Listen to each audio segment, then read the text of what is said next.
দেখো, আমি অনেক বড় একটা অন্যায় করে ফেলেছি। আমি অনেক বড় একটা ভুল করেছি আশরাফ। আমি মানছি আমি যা করেছি আমি ভুল করেছি। আশরাফ, তুমি? এই বৃষ্টি, এই বৃষ্টি, কি হলো তোমার? বৃষ্টি, বৃষ্টি, কথা বলো বৃষ্টি, কি হলো তোমার? কি হয়ে গেল? এখন আমি কি করি, কি করি, কি করি? Doctor, doctor.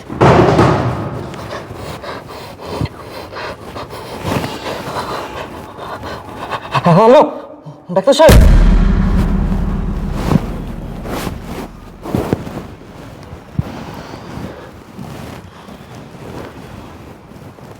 ভাইয়া, আপনি আমার সাথে বাইরে আসুন, আপনার সাথে কথা আছে। আচ্ছা ঠিক আছে, চলো। ম্যাডাম, আমার স্ত্রীর গুরুতর কিছু হয়নি তো? না না ভাইয়া, আপনার স্ত্রীর তেমন কিছু হয়নি। আপনার তো এখন মিষ্টি খাওয়ানোর উচিত। মিষ্টি খাওয়ানো উচিত মানে? আপনি এসব কি বলতেছেন? আপনার কথার আগামাথা তো আমি কিছুই বুঝতেছি না। আপনার জন্য একটা গুড নিউজ আছে। আপনার স্ত্রী প্রেগনেন্ট, আপনি বাবা হতে চলেছেন। কি? আমার স্ত্রী প্রেগনেন্ট? আরে ভাইয়া, আপনার তো এখন খুশি হবার কথা। আপনাকে এত চিন্তিত মনে হচ্ছে কেন? না না, চিন্তিত না আমি। আমি ঠিক আছে, আর আমি অনেক খুশি হয়েছি। ঠিক আছে ম্যাডাম, এই নিন আপনার ফিস। আচ্ছা ভাইয়া, এই অবস্থায় আপনার স্ত্রী একটু খেয়াল রাখবেন। অবশ্যই, আপনাকে ধন্যবাদ।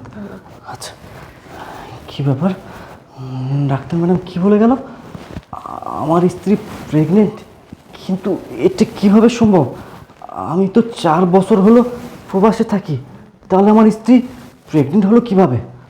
তার মানে আমার স্ত্রী কি অন্য কোনো ছেলের সাথে সম্পর্কে জড়াইছে? সে কি দিনের পর দিন আমাকে ঠকাচ্ছে? আমার স্ত্রী তো আমাকে অনেক ভালোবাসে। তাছাড়া আমার স্ত্রী আমার কাছে যখন যেটা আবদার করে আমি তো তার সামনে সেটাই হাজির করে দিচ্ছি। না না, আমার মন বলতেছে এখানে কোনো রহস্য আছে। আমাকে এখন একটা কাজ করতে হবে। আমাকে রুমে গিয়ে স্বাভাবিক থাকতে হবে এবং বিষয়টা দেখতে হবে এখানে কি চলতেছে।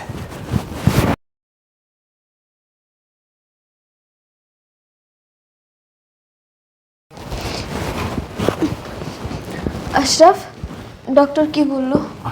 ডক্টর বললো তুমি অতিরিক্ত টেনশন করতা, এই জন্য মাথা ঘুরে পড়ে গেছো। ও আচ্ছা, আমি আরও মনে করলাম যে কি না কি। দেখো তো আমার কপালটা কেমন। তুমি আজকেই বাসায় আসলে আর আমি আজকেই অসুস্থ হয়ে পড়লাম। কোথায় তুমি বাসায় আসছো, তোমাকে একটু ভালো মন্দ রান্না বান্না করে খাওয়াবো, তোমাকে সময় দিব, তা না এখন আমি নিজেই তোমার বোঝা হয়ে গেলাম। যাই হোক, শোনো না, তুমি তো অনেক কষ্ট করে এসছো, তুমি ফ্রেশ হও, রেস্ট করো, আমি তোমার জন্য একটু নাস্তা পানির ব্যবস্থা করি, ঠিক আছে? আচ্ছা ঠিক আছে। আচ্ছা। হায় আল্লাহ, আমার স্ত্রী এত সুন্দর অভিনয় করতে পারে! আমার স্ত্রীর অভিনয় দেখে আমি তো মুগ্ধ হয়ে যাচ্ছি। সে অভিনয়ের মাধ্যমে বোঝাতে চাচ্ছে সে অন্তঃসত্ত্বা না। বৃষ্টি, আমি তোমাকে ভালোবাসি, আমি তোমার জন্য সব কিছু করতে পারি। তাই বলে দিনের পর দিন তুমি আমার বিশ্বাস নিয়ে খেলবা, আমার ভালোবাসা ভেঙে দিবা, আমার সাথে প্রতারণা করবা, বিশ্বাসঘাতকতা করবা, আর আমি সেটা মেনে নেব? কখনো না বৃষ্টি।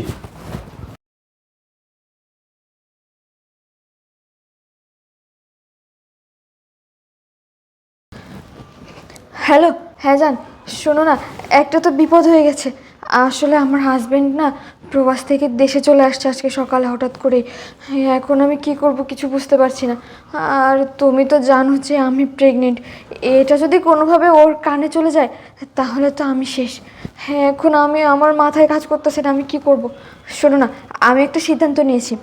আমার স্বামী প্রবাস থেকে যা যা নিয়ে এসেছে আমার জন্য, গয়নাগাটি, টাকা পয়সা সব কিছু নিয়ে তুমি আর আমি চলো চলে যাই, গিয়ে বিয়ে শাদী করে নিই, তারপরে সব ঠিক হয়ে যাবে। হ্যাঁ, এখন তুমি কি বলো? আচ্ছা ঠিক আছে।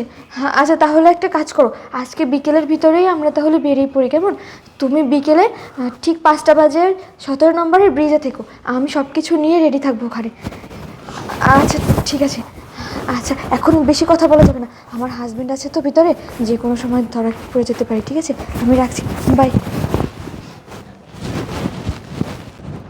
আশরাফ, পানি। কি ব্যাপার, মনে হচ্ছে ঘুমিয়ে গেছে। হ্যাঁ তাই তো, ঘুমিয়ে গেছে। তার মানে এটাই মোক্ষম সময় আমার বাসা থেকে বেরোনোর জন্য।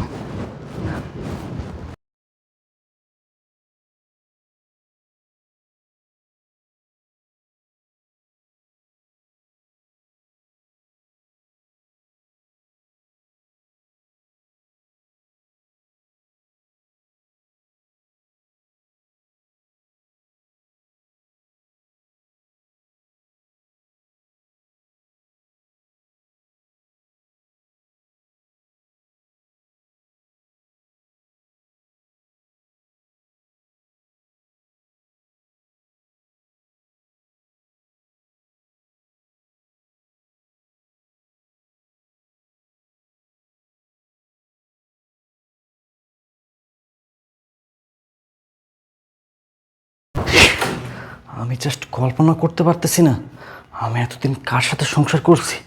এই মানুষটাকে ভালোবাসছি, এই মানুষটার সাথে সংসার করছি, যাকে আমি বিয়ে করছি। বৃষ্টি, তুমি কি ভাবছো দিনের পর দিন আমাকে ঠকিয়ে যাবা? আমি কিচ্ছু জানতে পারবো না, কিচ্ছু ধরতে পারবো না। আফসোস, তোমার এই চিন্তাটা ভুল। আজকে তোমাকে এবং তোমার নাগরকে আমি হাতে নাতে ধরবই। This is my challenge.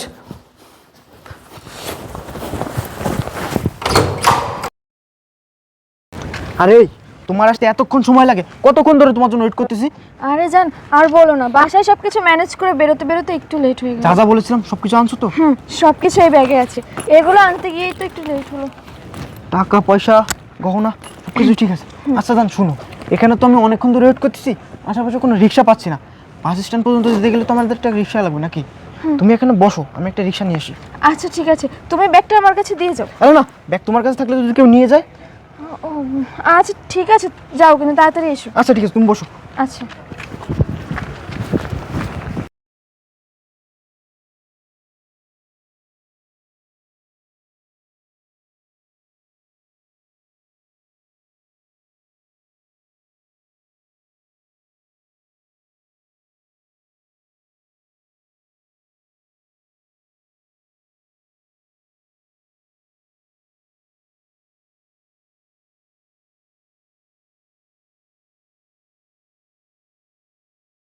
হায় আল্লাহ, ও কি তাহলে আর আসবে না?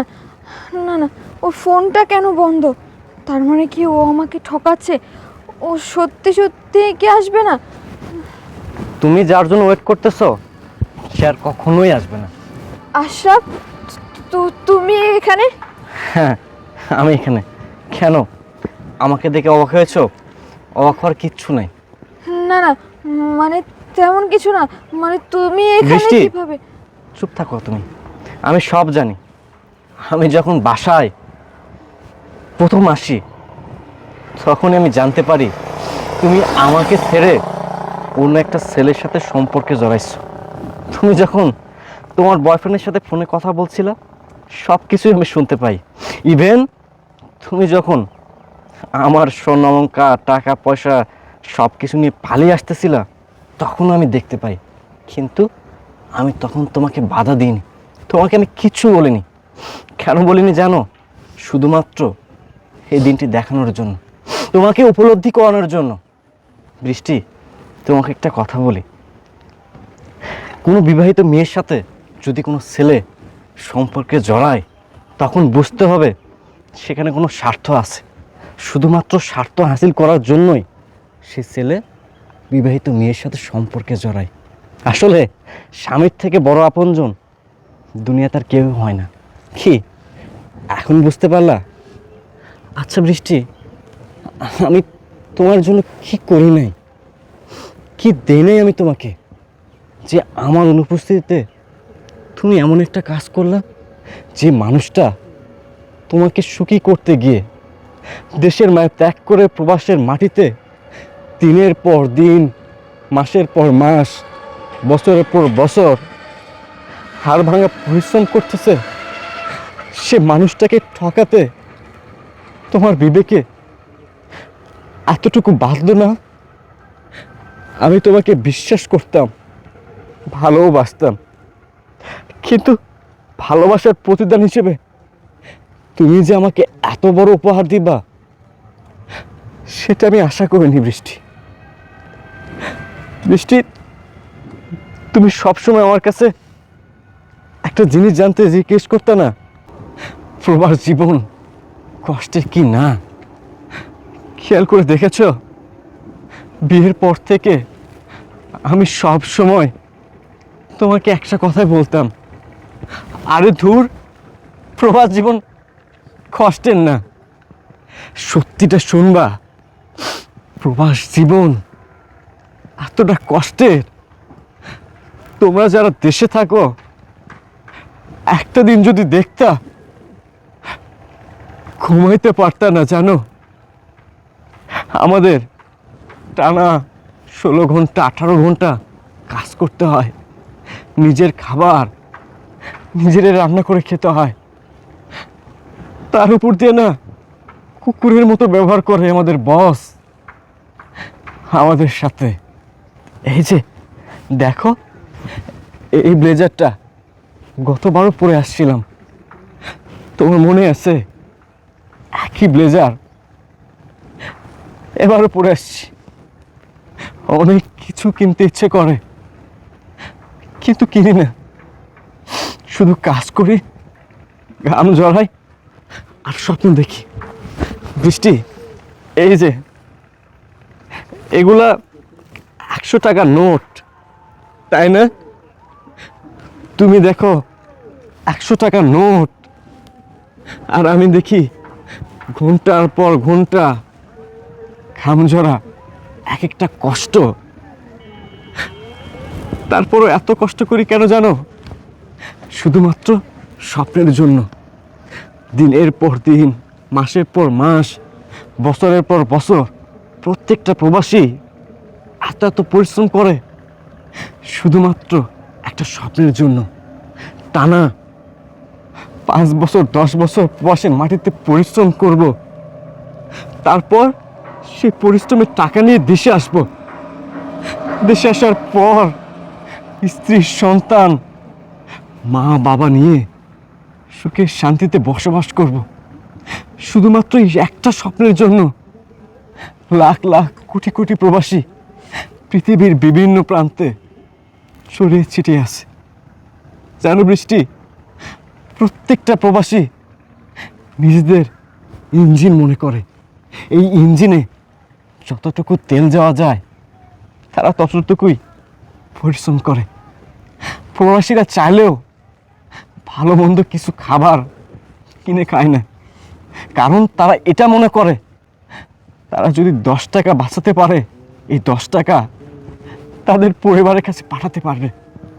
প্রত্যেকটা প্রবাসীকে পা থেকে মাথা পর্যন্ত তুমি ধরে ধরে টেস্ট করাও, তুমি দেখবা তারা কেউ না কেউ অসুস্থ, কিন্তু তারা এই অসুস্থতার কথা তাদের পরিবার পরিজনকে বলে না। কেন বলে না জানো? কারণ তারা চান না তাদের অসুস্থতার কথা শুনে তাদের পরিবারের লোকজন টেনশন করুক।